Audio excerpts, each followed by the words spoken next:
1159 নম্বর হাদিস, আব্দুল্লাহ বিন আব্বাস রাদিয়াল্লাহু তাআলা আনহু থেকে বর্ণিত। তিনি বলছেন, ওকেলা দাব্বু আলা মায়েদাতে রাসূলিল্লাহ সাল্লাল্লাহু আলাইহি ওয়াসাল্লাম, বলছেন যে দব্বের গোশত, দব কাকে বলে? দবকে সাধারণত সান্ডা বলে আমরা জানি। দব কি? সান্ডা বলে আমরা জানি। যেটা মরুভূমিতে হয়ে থাকে, আরব দেশগুলিতে হয়ে থাকে, আর ভারতে রাজস্থান মরুভূমি সেখানে হয়ে থাকে। জি, আমাদের পশ্চিমবঙ্গ, আসাম, বাংলাদেশ এগুলোতে দব পাওয়া যায় না।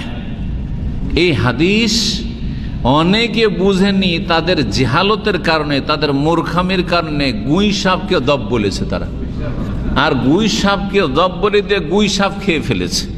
ওই রকমই এক কাঠমোল্লা, মানে আলেম নয়, সে মুন্সি টাইপের, আমাদের অঞ্চলে মুন্সি বলে, না হয় মোল্লা বলে, কারাকে, যারা কোরআন পড়ার পরে 2-4 হরফ পড়েছে, হয়তো একটু উর্দু ফার্সি জানে, সামান্য 2-4 অক্ষর পড়েছে, হ্যাঁ, ওদের কাছে না এলেম আছে না বাহাদুরি কম আছে।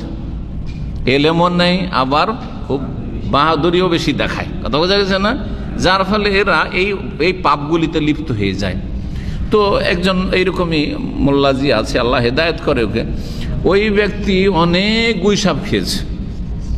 জি, আমাদের পশ্চিম দিনাজপুরের একজন ওইরকম আছে, আল্লাহ হেদায়েত করে, যে অনেক গুইসাপ নাকি খেয়েছে শুনেছি। জি, আউযুবিল্লাহ।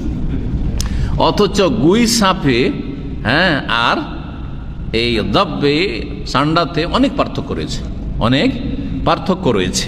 জি হ্যাঁ, সৃষ্টিগত দিক থেকে, বৈশিষ্ট্যগত দিক থেকে অনেক পার্থক্য রয়েছে। রাসূলুল্লাহ সাল্লাল্লাহু আলাইহি ওয়াসাল্লামের দস্তরখানে দব খাওয়া হয়েছে, অর্থাৎ রাসূলুল্লাহ সাল্লাল্লাহু আলাইহি ওয়াসাল্লামের সামনে দস্তরখান বিছানো হয়েছে খাওয়ার জন্য। হ্যাঁ, খেতে বসছেন সাহাবীরা, নবী সাল্লাল্লাহু আলাইহি ওয়াসাল্লাম বসেছেন, সবাই দব সান্ডা খাচ্ছেন, দব খাচ্ছেন, রাসূলুল্লাহ সাল্লাল্লাহু আলাইহি ওয়াসাল্লাম নিজে খাননি। কথা বোঝা গেছে? জি, আমার সাথে খেতে বসে অনেকে কাঁকড়া খেয়েছে, আমি খাইনি। জি জি, কাঁকড়া খাওয়া মকরুও নয়, হালাল।